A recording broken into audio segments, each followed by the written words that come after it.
You're boondocking miles from the nearest town. It's pitch black and suddenly someone pulls up near your RV. No knock, no headlights, just sits there. Now imagine this. You don't carry a firearm. You don't know if they're friendly, and you don't have cell service. And that was us. And that night, something changed. Doug looked at me and said, "We need something." I didn't want to carry a firearm. I didn't even want to think about it. But Doug, he started researching. And what he found was something I hadn't expected. Today I'm going to share exactly how we stay safe in our RV without carrying a firearm and why we chose the Byrna launcher. Toward the end of the video, I'll show you exactly how we store it, how we train, and what it's actually like to use in real-world camping life. I'm Kristen. My husband Doug and I travel in our camper van with our German Shepherd Trinity. She's basically our four-legged alarm system. But when it comes to safety, she's not the whole plan. We've camped in just about every kind of spot. Scenic public land in Utah, dusty pullouts off desert highways, truck stops and travel centers, and beautiful Harvest Host wineries. And yeah, a few sketchy places I'd rather forget. Most of the time, RV life is peaceful. You wake up with the sunrise and the smell of coffee. You walk your dog before anyone else is up. There's a freedom that's hard to describe. But when things go wrong, it happens fast. We've had vehicles circle the lot twice, campers pull in way too close, random knocks on the door late at night, and then there was the night that finally convinced me we needed more than just porch lights and a good bark. Let me take you there. So we're staying at a county park in a small town. No ranger, no other campers, just us and a row of worn picnic tables. At first, it seemed fine. It was getting dark, but the air was still warm. Trinity had eaten.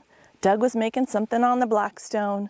But around midnight, headlights. A truck pulled in and parked facing us. They didn't get out. They didn't shut off the engines. The headlights just stayed on, pointing directly at our van. Doug turned on the porch lights. Nothing. 5 minutes, 10 minutes, 15. No movement. No sound, just the silent truck idling in the dark, lighting up like a stage. My heart was racing. Doug said calmly, "It's time." He opened the cabinet and pulled out a small case. Inside was something I hadn't paid much attention to before, the Byrna. Now let's talk about the question that comes up often. Why not just carry a firearm? Doug and I both have firearms training, and we know how to shoot. We're not afraid of firearms, but we made a decision. We didn't want one in the van. Here's why. First, the legal stress. Firearm laws vary wildly from state to state, park to park, even county to county. Some areas allow open carry, others require permits. Some campgrounds prohibit them outright. Even if you're legally allowed to have one mistake could mean serious consequences. Second, border crossings. We occasionally travel to Canada, and that's a whole different level of complication. Most firearms are restricted or require a lengthy permit process to even bring across the border. Some are flat out illegal to import. And if you forget to declare something, you're facing some serious legal penalties. It's not worth the stress. Plus, the van is a tiny space. RVs don't have built-in safes, and leaving a loaded firearm accessible in a small space with visitors, dogs, or just even bumpy roads, it felt wrong. A secured firearm is often not a fast one to access, but an unsecured one, that's a safety risk in itself. And a firearm gives you one option, deadly force.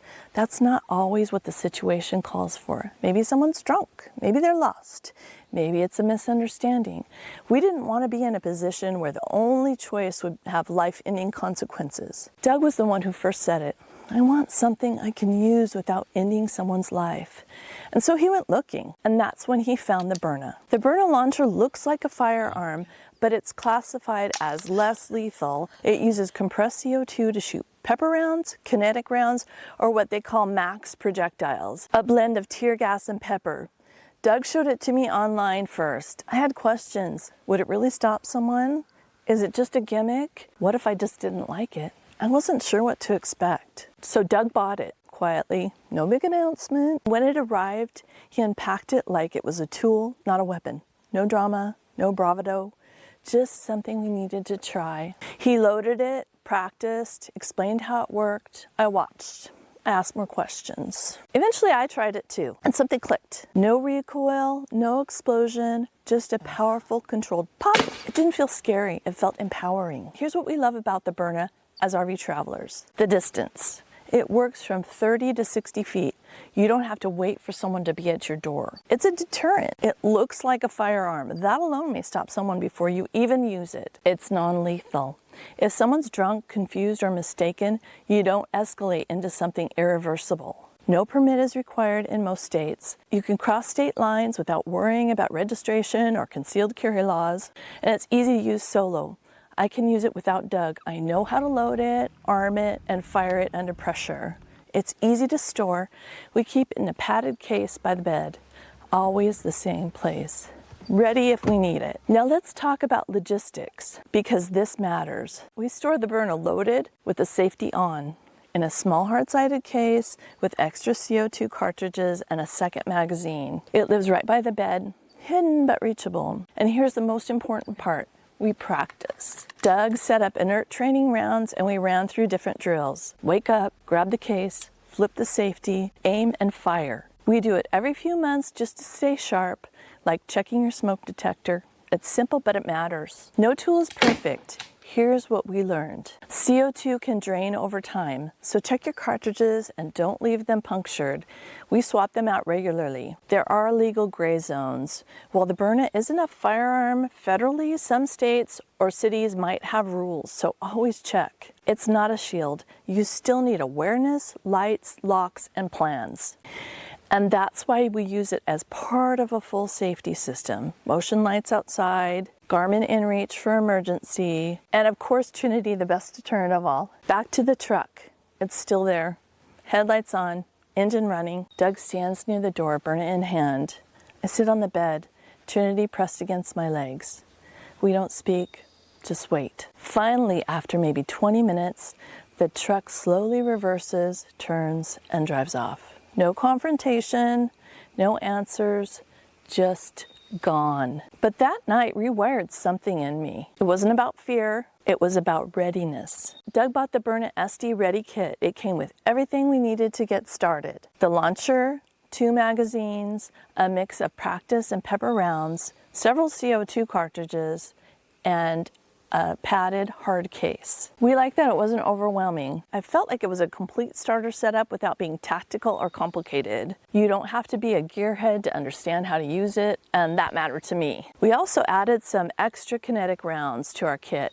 These are solid plastic rounds that don't contain any chemical irritants. They're great for target practice, and they give us non-chemical way to deliver a serious impact if needed. Byrna has come out with a few other models since we bought ours. The Byrna LE. That's the law enforcement grade version. Higher velocity, improved trigger pull, and an updated design that some users say feels more intuitive. If you want the most powerful option Byrna offers, well, that's the one. The Byrna CL. Doug actually ordered this. We haven't received it yet. It's a compact launcher that's designed for more discreet carry.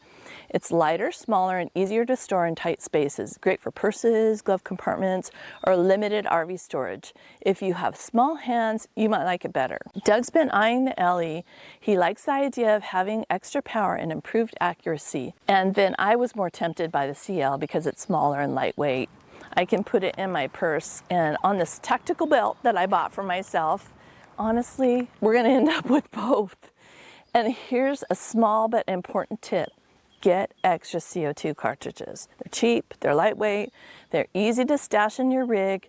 We keep at least 4 backups with us at all times because you never know when you want to train or reload. So whether you're looking for compact, powerful, or just starter friendly, Byrna has a model that fits. Ours, the SD, is still doing the job and doing it well. RV life is amazing, but it's also unpredictable. Sometimes your backyard is a mountain vista. Sometimes it's a gravel pullout with no one for miles. I don't want to live in fear, but I also don't want to be unprepared. The Byrna gives us a tool we hope we never have to use, but feel confident carrying it just in case. Doug found it, I came around, and now I wouldn't travel without it. If you've had a sketchy night in your rig, tell us the story in the comments. You're not alone. This video is for informational purposes only. Always check your local laws before purchasing or carrying any self-defense tool. If you're interested in learning more about the Byrna or purchasing the launcher, check the link in the video description. And safe travels!